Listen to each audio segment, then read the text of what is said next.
Well, good morning everyone and welcome back. I'm just on my way down to go and see Merv. I've been meaning to go down for about the last month to 6 weeks, but I've just been a little bit busy, so today's the day. I really hope the Rav's going to start. I haven't driven it for a while, but the door lights come on, so that's a good sign so far. Oh, easy as.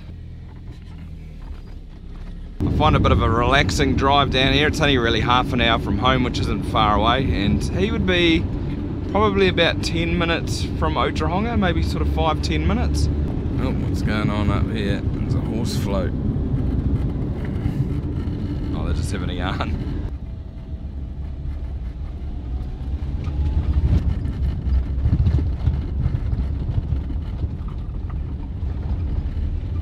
I'm a little bit behind schedule, but not too bad.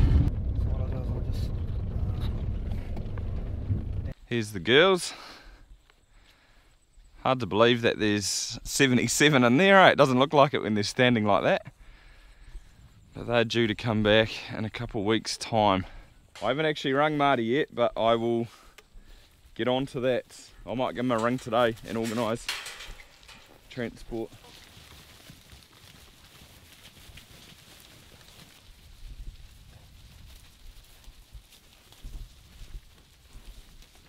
That's a nice looking heifer, that one there. I think her number was 28.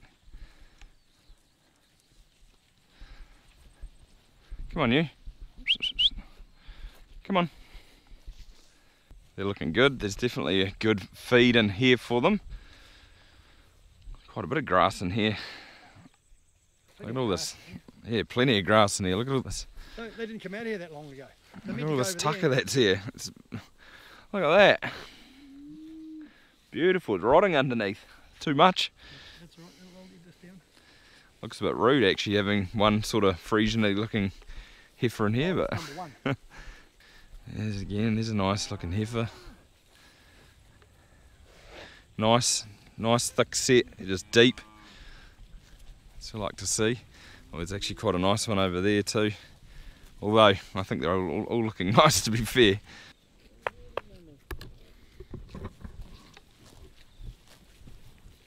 Merv reckons I'm going to have a trouble with that one just because it's so friendly. Which is not a bad problem to have, to be fair. Number 33. Oh. It'll be worse once the kids start having calf club calves. There'll be a few real friendly ones. 43 is quite bad as well, but I can't pick 43. I usually get 33 by this. Oh, that white spot, yeah.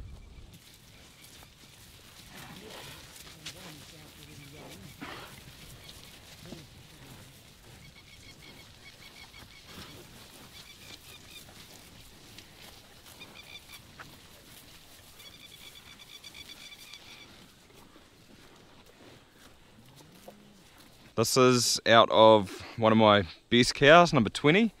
I've got like two daughters that milk really well, and she's actually a pine tree daughter, or pine tree vacuum, which is an overseas genetic, so not a New Zealand bull, but interesting to see how she goes. I think she's a nice looking cow in calf to Bravado. Hopefully she throws an AI calf. Heifer calf would be nice, yeah, looking real good. She was almost 300 kilos back in October. There could be a good chance that she'll be pushing 380 when she comes home, 400 maybe, which would be nice. She is pretty thick set, so yeah, we'll have to see when they get weighed. Merv's going to weigh them before they come back. That's what usually happens. Gonna go and have a look at the babies, which are just in there. I just heard some gobbles though. There's just, what is there down there? 2, 4, 6, 8. There's 10 turkeys just in the bottom of this paddock. Walking through there. Oh, look, there's a heap of them over there. It's probably 20 or 30 in a big bunch. A few males too. You can see their back feathers up. These all look like females. It's a nice duck pond down there. So there's 48 in here, and then I kept another 19 at home. Did have 20, but one died, unfortunately. Thaleria. But these were the bigger ones. We pulled out the bigger calves and and sent them down here obviously, and they're looking good. I don't think they're looking too much better than the ones at home, which is good. It's nice to think that I'm doing a good job with the ones we have too. But I am feeding mine PK, whereas these aren't. Are they getting any silage, or they're just on grass? Just on grass. They're on the best tucker, these ones. They get the best paddocks. Yep. So I'm guessing they're just going to go on a rotation through that way, Merv? Up around there, back here again. Oh, yeah.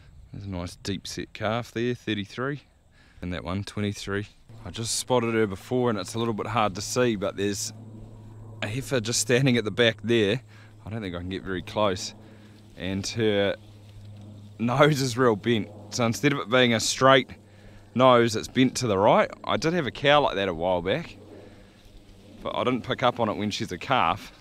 Yeah, it looks very funny when she just turned it.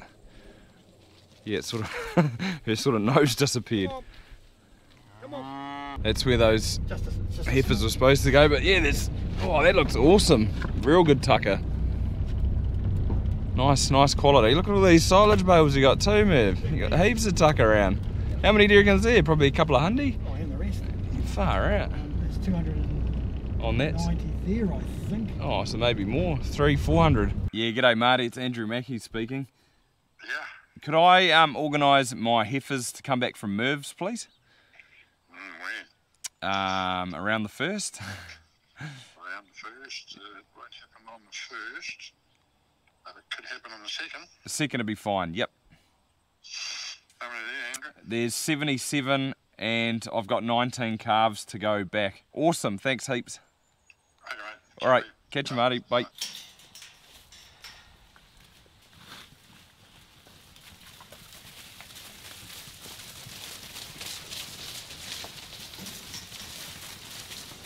Well, that's sorted. They're coming back on the 2nd, and the 19 calves that I have here, they will head off. So that's what normally happens. The heifers or the R2s down there will come back around then, and it just means it gives Merv a chance to offload his stock that he has and grow a little bit of grass, which he can feed his stock that he keeps on through the winter. Well, it's not quite so bad this year because we're having such an awesome autumn, and I've just come over here to sort of show you, because there is bit of a distinct line through here. So this is where the cows were today, and this is where they were yesterday, and it is just grown like stink at the moment. Like you can see, looking downhill there, you can see the regrowth just in one day's time, which is absolutely unreal. New shoots coming out. It's probably one of the best autumns we've had in a while. The cows were in here about a week ago, and you can just see how much it's freshened up just within the last week. Like, it looks absolutely amazing. We had probably about 20 or 30 mils, somewhere in between there, the other day, and we don't actually need much rain at this time of the year to keep us ticking over. Sort of less is best because the days are getting short. But I am a little bit wary of trying to conserve a little bit of feed. I've got those 80 animals coming back, which is a big chunk. I'm also thinking I might try and send some more culls off soon. If I send another 8 away, that means Dad's got 8 in his last row, so we can sort of get another row gone, or half a row, but it's still a row. And then I think I'm probably going to dry his herd off in the start of May, which is only a couple of weeks away now. It's not actually that far. Our herd test is on our last herd test is on the 29th. So once we do that, then yeah, I think I'll dry some off just after that. They probably need it. We'll try and put some weight on them and start thinking about next season. This paddock's probably due to be grazed about now, the same as over there. And what I usually do is get 5 days out of here. So I get 1, 2, because I can split this one in half, split the next one in half, 2, 3, and then there's a bull paddock and the small paddock up there around the shed. So 5 breaks, but I think I'm just gonna leave them. So take them out of the rotation, and I'll put the heifers through here once they get home. Good tucker, so it'll have a couple more weeks growth on it in here. It is a little bit short in places. You can see where it has grown quite nicely, and these paddocks are a little bit rough and peaty, but I think this would be good idea just to break these up and give them to the heifers. I have to be a little bit wary this year and try and take a little bit more feed into calving time, because we did mate the heifers, so they'll be calving pretty quick. We put up about 45 within the first 5 days of mating, so even if 70% of them get in calf, it will be quite a big chunk calving in the first week, and then I guess the ones that didn't will return in 3 weeks, but a big chunk there. Plus I did do that short gestation beef on the cows, and we did have a good 6-week in calf rate, so it is going to be pretty full on, and I will need a bit of feed. If it does turn out to be a cold winter, it can make things hard. But this year, I am going to try something a little bit new. Mike offered us the grazing down at his place, so where he grows the maize on his 8.5 hectares. He plants back in an annual, and then he gets dairy grazers on through the winter. It's about 6 weeks. I think it's from mid-May till the end of June, I think it is, or the start of July.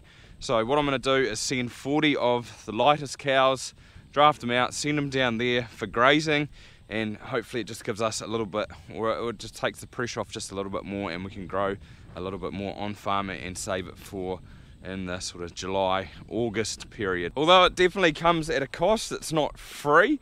It's going to cost us about $1,000 per week to graze those cows down there, which is about standard for around here, I think it is. I guess you could argue, or maybe I need to look into what it would cost to get like the relevant money in feed. So if you bought bales, that's about 60 bales, which is just more than a unit load.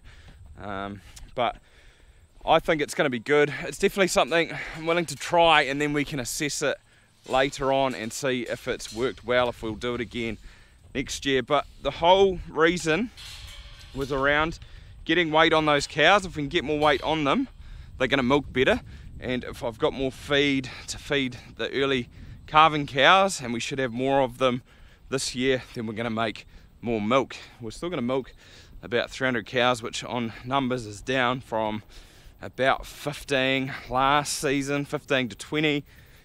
Probably wouldn't even mind if I milked a few less, like around the 295 mark.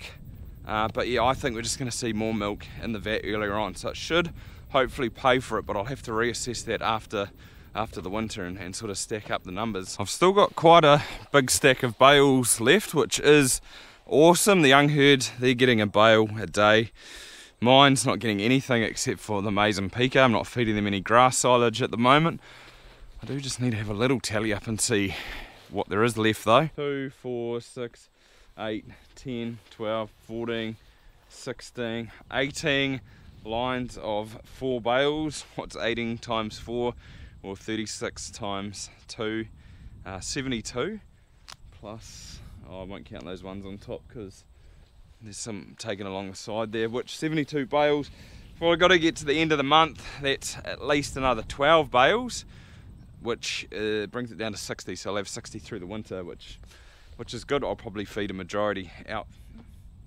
We'll probably feed most of them out through the winter anyway. I've still got those straw bales in the shed. I still think there's 15 over there, which would be perfect for calving time. And there's still a little bit of maize in this stack left, although I think it will go quite quickly now. It was kind of larger at that end, and it is on the decline now, so it's getting narrower, and you sort of go through it a little bit faster. Ideally, I'd love for that to be able to take me through to about the 10th of May, and it's the 17th today.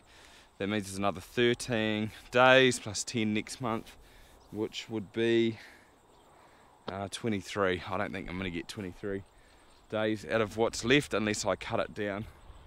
Maybe I'll just pull it back a little bit. I do have this stack just sitting here, but ideally I don't want to get into this at all this season, so I'm going to keep that for August, maybe September as well.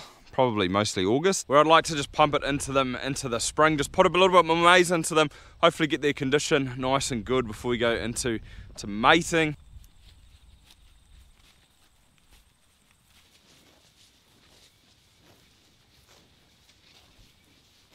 While I was away today, I got Dad to top this paddock. He's got an old slasher on his tractor, and it's really just tidied up all the weeds. It actually looks quite good.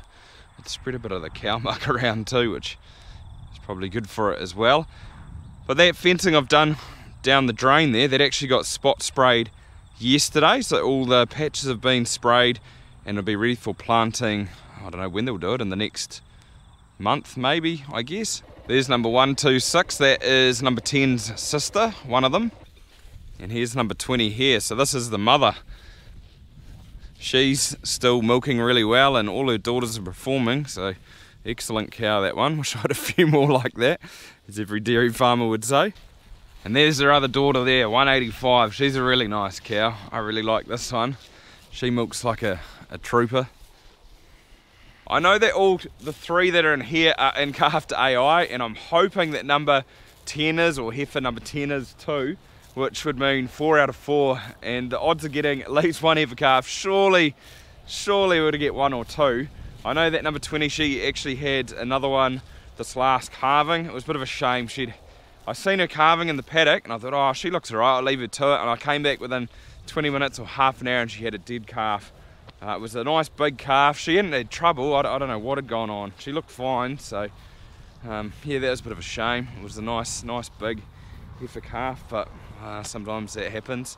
But that'll pretty much wrap this video up, guys. Hopefully you enjoyed it. It was good to go and see those heifers again. Looking forward to when Merv weighs them and getting some weights through, seeing what they weigh and actually getting them home. It's another mob that we're going to go and shift on the farm, but it is nice having them home all the same. But apart from that, see you next time.